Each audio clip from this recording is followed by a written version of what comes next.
स्वागत है आप सबका प्रतिदिन current affairs news discussion of 28 अप्रैल 2026। आज के सेशन में सबसे पहला न्यूज़ यहाँ पर डिस्कस करेंगे regarding a survey which is absolutely new and very important survey. The name is annual survey of incorporated service sector enterprise. GS paper 3 के Indian economy से आप इसको रिलेट कर सकते हैं। न्यूज़ क्या है, नेशनल स्टैटिस्टिकल ऑफिस जो कि ministry of statistics and programme implementation के अंडर लाई करता है, उन्होंने अप्रैल 2026 में इस सर्वे को लॉन्च किया है। एक यूज़र गाइड टाइटल को लॉन्च किया गया है by the name of know your survey, right. और इसको इसलिए रिलीज़ किया गया जिससे ट्रांसपेरेंसी और पब्लिक अवेयरनेस को सर्विस सेक्टर के रिलेटेड और भी ज़्यादा इन्हांस किया जाए इंडिया में।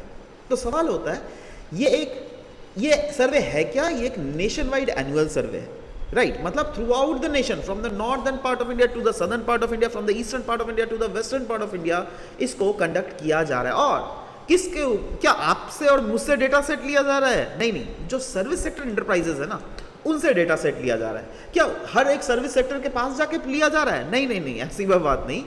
ये देखो, ये क्या किया जाएगा ना, एक जैसे कि बोला गया, ये कॉम्प्रिहेंसिव एक सर्विस सेक्टर का डेटाबेस को इकट्ठा किया जाएगा। और ये वही डेटाज हैं जो क्या वो सर्विस सेक्टर कभी भी अगर जीएसटी फाइलिंग करती है ना, उसके डेटाज को एक्सट्रैक्ट करके ही ये सर्वे किया जा रहा है। मतलब ये बिल्कुल ऑथेंटिक एक डेटा सेट होने वाला है।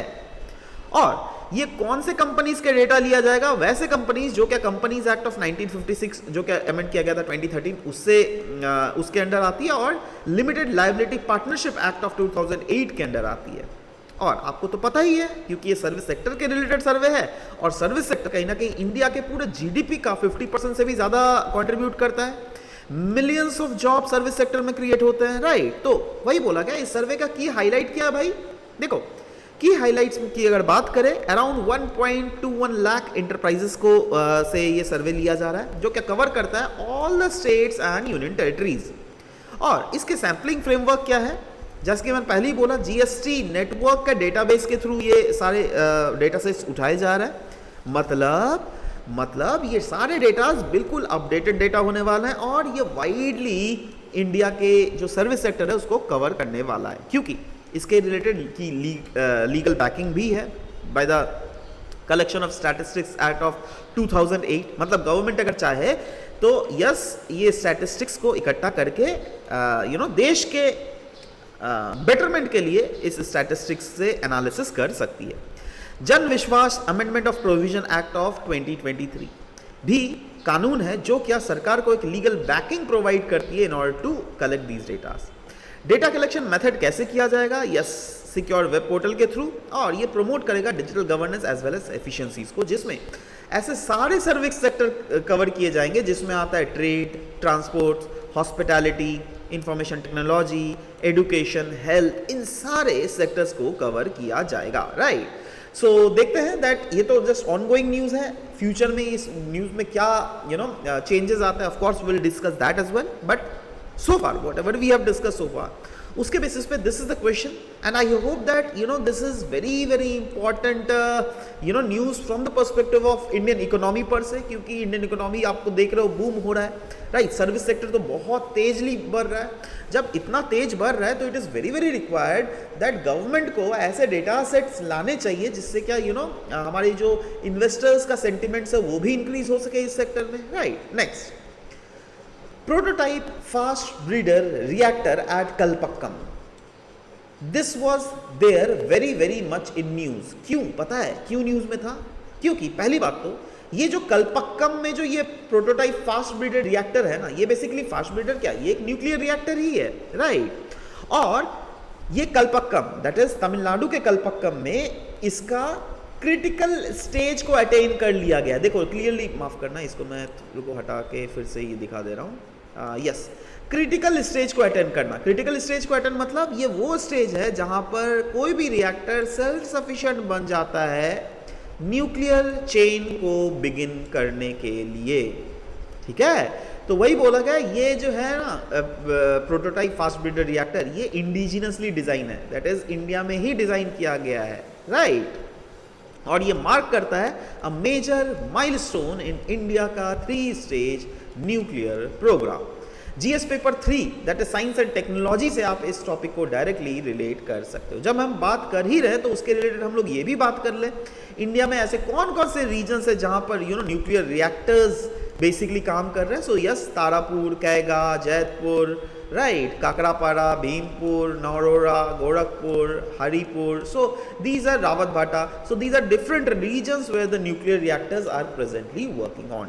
Now सवाल होता है दैट सिग्निफिकेंस क्या है, अभी जो हम लोग अचीव किए हैं कल्पक्कम में, तो ये इसका क्या है, प्रोटोटाइप फास्ट ब्रीडर रिएक्टर, इसका सिग्निफिकेंस क्या है। देखो स्ट्रैटेजिकली हम लोगों ने बहुत कुछ अचीव किया है, क्योंकि इंडिया, ध्यान दीजिएगा, India is the only second country after Russia to have a commercial fast breeder reactor, ठीक है, और वो दूसरा कोई भी देश इस सेक्टर में आगे नहीं है जितना क्या है हमारा इंडिया, राइट। अच्छा, एनर्जी सिक्योरिटी की अगर बात करें तो यस, ये इन्हांस करता है long term nuclear fuel availability को भी, और रिड्यूस करता है हमारा डिपेंडेंस ऑन इंपोर्टेड यूरेनियम, क्योंकि अभी तक हम लोग ना यूरेनियम को बहुत ज़्यादा विदेशों से इंपोर्ट करते थे, राइट, तो उस पर भी हमारा जो रिलायंस है वो घटेगा।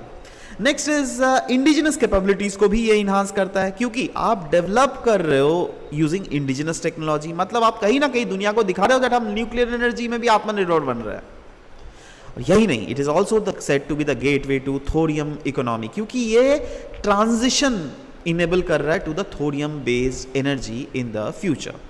नाउ सवाल ये होता है दैट ये जो प्रोटोटाइप फास्ट ब्रीडर रिएक्टर है ये क्रूशियल क्यों है, क्योंकि जैसे कि मैंने पहले ही बोला दैट ये ब्रिज करता है between uranium and thorium economy, जो क्या लिंक स्टेज करता है। यूरेनियम मतलब क्या, स्टेज 1 से डायरेक्ट स्टेज 3 में हम लोग पहुंच रहे हैं, क्योंकि फ्यूचर रिएक्टर्स के लिए प्लूटोनियम तो चाहिए, जो कि यहाँ पे आराम से हम लोग जनरेट कर सकते हैं।